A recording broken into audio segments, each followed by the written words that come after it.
Și aplauze încă o dată. Pauza e pentru aplauze.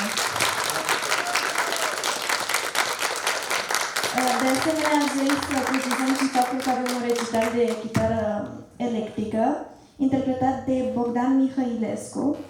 Clubul de muzică vă oferă o duminică minunată și sper să urmăriți în continuare recitalul. Dar înainte de a încheia, vreau să vă mulțumesc că ne urmăriți, mulțumesc că sunteți aici și mulțumim și Centrului Cultural Primăriei Buftea, care este întotdeauna alături de noi și ne ajută cu ocazia fiecărui eveniment și sper să fie așa și mai departe. Mulțumim tare mult, vă mulțumim și dumneavoastră că ați venit și că ați fost alături de noi și succes pe mai departe copiilor, o duminică frumoasă!